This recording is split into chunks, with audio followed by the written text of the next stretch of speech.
ओम शांति। आज हमारा 7वें दिन का कोर्स। हमने क्या क्या किया उसको 1 मिनट के लिए रिवाइज कर लेते हैं। पहले खुद का परिचय पाया, फिर पिता का परिचय पाया, फिर हमारे घर का परिचय पाया, फिर त्रिमूर्ति का परिचय पाया कि परमात्मा कैसे, शिव बाबा त्रिमूर्ति है, ब्रह्मा बाबा नहीं है। शिव बाबा आके ब्रह्मा विष्णु महेश द्वारा सृष्टि को कैसे रचते हैं, कैसे पालन करते हैं, कैसे संहार होता है। फिर हमने सृष्टि चक्र को जाना, हमने सीढ़ी को पहचाना कि कैसे हम उतरते आए, कितने श्रेष्ठ थे, फिर कितने नीचे गिर गए। आज हम थोड़ा सा कल्प वृक्ष के बारे में जानेंगे। यही है सृष्टि चक्र, सीढ़ी और कल्प वृक्ष को अलग अलग तरीके से, अलग अलग चित्र से समझाया गया है। बाकी है सब धर्म कैसे आते हैं, मूल में कौन है, फिर बीच में कौन है, फिर अंत में कौन कैसे कैसे आता है। ये पूरा डिटेल बाबा को ही पता है, क्योंकि वो सृष्टि के रचयिता हैं, निराकार परमपिता परमात्मा शिव। तो उनको पता है, वो जब आते हैं तो हम बच्चों को बताते हैं ज्ञान द्वारा। तो आज हम कल्प वृक्ष के बारे में जानेंगे, जिसका हर जगह गायन है। क्रिश्चियन लोग भी जो क्रिसमस ट्री जो होता है वो कल्प वृक्ष का ही सिंबल है। तो आज ये कल्प वृक्ष में जड़ में देखते हैं। स्टार्टिंग में जड़ में हम आत्माएं ही इस संगम युग पर, इस कलयुग और सतयुग के बीच का समय, क्योंकि एकदम काला से सवेरा स्वच्छ साफ तो नहीं हो जाएगा, बीच का जो मध्य का समय होता है उसी में परिवर्तन होता है। तो परिवर्तन करने के लिए परमात्मा ने हम बच्चों को चुना, हमारे द्वारा परिवर्तन कर रहा है। और जड़ में हम लोग बैठे हैं। कैसे? पहले हम कलयुगी रूपी शुद्ध आत्मा के रूप में सारे संस्कार गुणों को खोए हुए परमात्मा को पुकार रहे थे।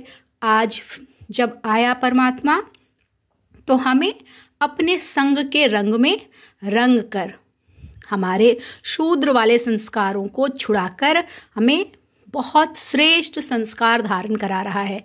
इस संगम युग को हीरे तुल्य युग कहते हैं, क्योंकि परमात्मा के संग रहने का हमें भाग्य मिलता है।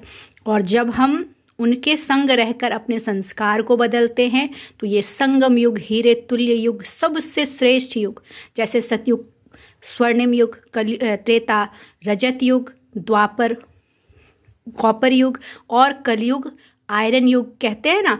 तो कलयुग और सतयुग के बीच का जो युग है, संगम युग, 100 वर्ष का ये युग है, समय है। इसको हीरे तुल्य युग कहते हैं, क्योंकि परमात्मा आते हैं और हम उनके संग में रहकर अपने शूद्र वाले संस्कार को छोड़ ब्राह्मणों वाले सबसे श्रेष्ठ संस्कार को धारण करते हैं।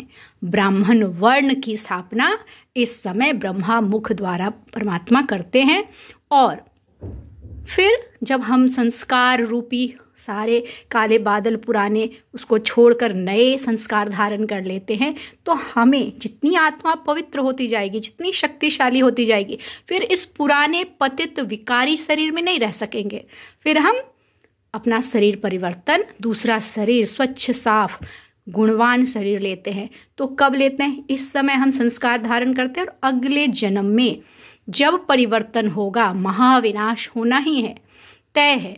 क्यों? क्योंकि अति दुख है। तो परिवर्तन करने के लिए ही परमात्मा आए हैं।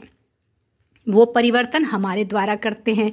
जब स्थापना की तैयारी पूरी हो जाती है तब एक झटके में विनाश, तो एक झटके में हो जाएगा, 1 सेकंड की बात है।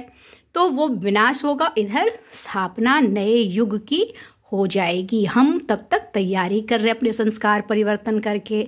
तो हम अगले जन्म में यानी सतयुग में, स्वर्णिम युग में चले जाएंगे। और जैसा इस समय संस्कार धारण कर रहे हैं वैसा ही हम अगले युग में धारण करके जीवन जिएंगे।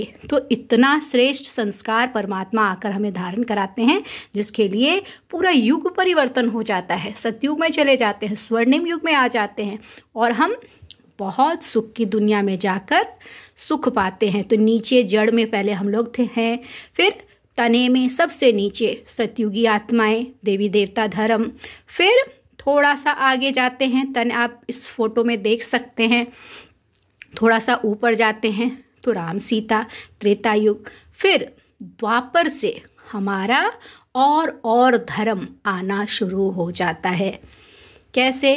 द्वापर में त्रेता युग के बाद सबसे पहले 2500 वर्ष हमने जी लिया, 5000 वर्ष में बहुत सुख की दुनिया देखी भोगा 2500 वर्ष। फिर 2500 वर्ष के बाद इब्राहिम इस्लाम धर्म की स्थापना होती है। इब्राहिम आकर इस धर्म की स्थापना करते हैं। फिर वो 250 वर्ष कर चुके होते हैं, तो उसके बाद बुद्ध आते हैं। इस कल्प वृक्ष में भी आप देख सकते हैं और सृष्टि चक्र में भी इसका वर्णन है। कल्प वृक्ष में दिखाया है कि 2750 वर्ष के बाद बुद्ध आते हैं बौद्ध धर्म की स्थापना करने। वो 250 वर्ष जब अपना चला लेते हैं, अपने युग में आगे बढ़ जाते हैं, तो फिर क्रिश्चियन धर्म की स्थापना होती है 3000 वर्ष के बाद। तो क्रिश्चियन धर्म स्थापना होती है, ईसा मसीह आते हैं। फिर उसके ऊपर 250 वर्ष के बाद शंकराचार्य आते हैं, संन्यास धर्म की स्थापना होती है शंकराचार्य द्वारा। फिर मोहम्मद साहब आते। ऐसे कर कर के 250 वर्ष के बाद हर एक धर्म की स्थापना होना शुरू हो जाता है। शंकराचार्य के बाद आते हैं मोहम्मद साहब, इस्लाम धर्म की स्थापना होती है। मुस्लिम धर्म की, इस्लाम और मुस्लिम धर्म फ़र्क है। इस्लाम शुरू में होता है, जैसे ही त्रेता खत्म हुआ इब्राहिम ने इस्लाम धर्म की स्थापना की। फिर यहूदी लोग आए। फिर 3250 वर्ष के बाद मोहम्मद साहब मुस्लिम धर्म की स्थापना करने आए। उसके बाद और मठ पंथ सब आते चले गए, मठ सब आ गए, आर्य समाजी आ गए। फिर लास्ट पे अभी सिर्फ 500 वर्ष पहले ही सिख धर्म की स्थापना हुई।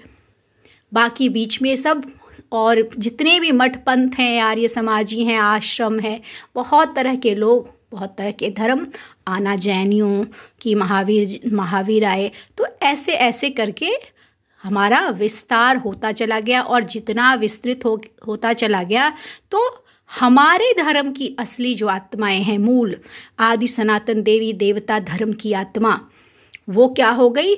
विलुप्त होती चली गई। हमने अपना छोड़ दिया और दूसरे धर्म में भी हम कन्वर्ट हो गए, और हमने अपना देवी देवता धर्म को ही छोड़ दिया। हमने हिंदू बना लिया अपने आप को, जबकि हिंदू कोई धर्म नहीं है, हैं? तो इसलिए ये हमारा कल्प वृक्ष है। जितना हम वृद्धि को पाते गए, उतना अशांति, उतना कलह क्लेश, उतना प्रॉब्लम, हिंसा।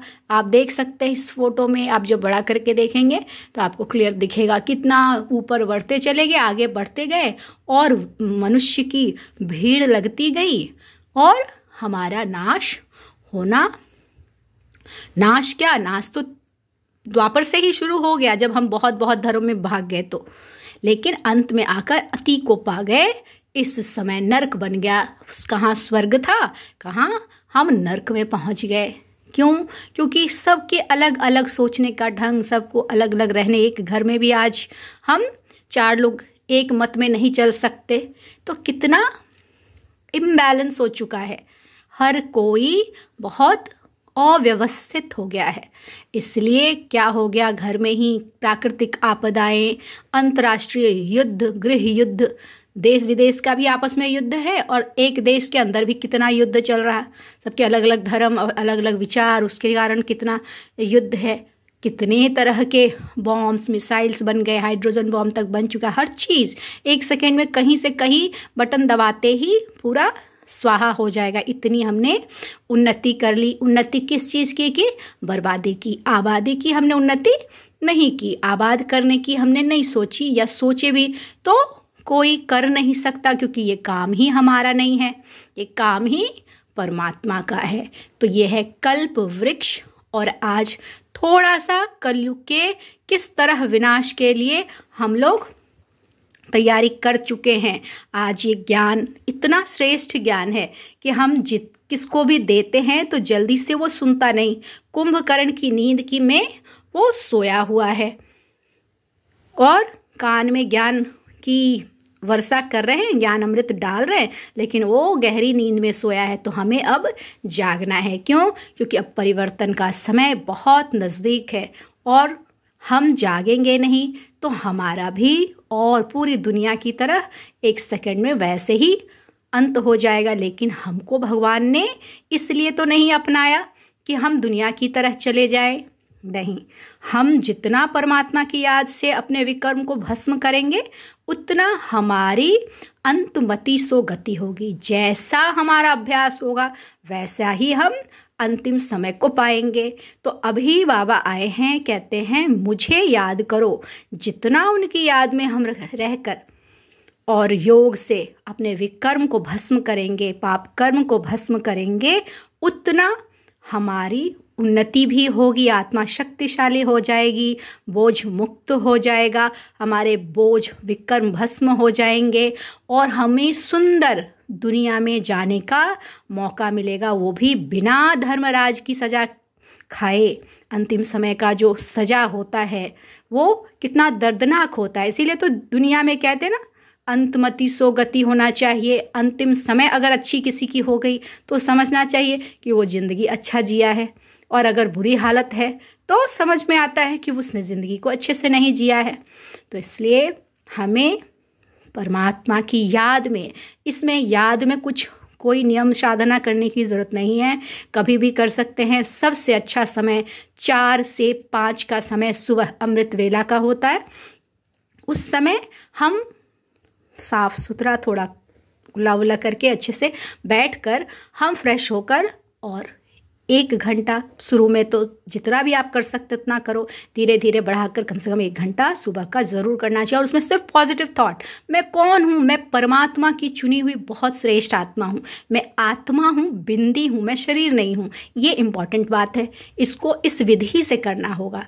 विधि सही होगी तो सिद्धि मिलेगी। मैं पॉइंट ऑफ लाइट, मैं ज्योति बिंदु आत्मा, शांत स्वरूप, प्रेम स्वरूप, सुख स्वरूप आत्मा हूँ। मुझे परमात्मा ने चुना है भाग्योदय के लिए। मैं उसकी याद से बहुत पवित्र बन रही हूँ, शीतल बन रही हूँ, सुखदायी बन रही हूँ। मुझे सबको सुख देना है, सबको शांति देनी है। तो कैसे शांति देंगे?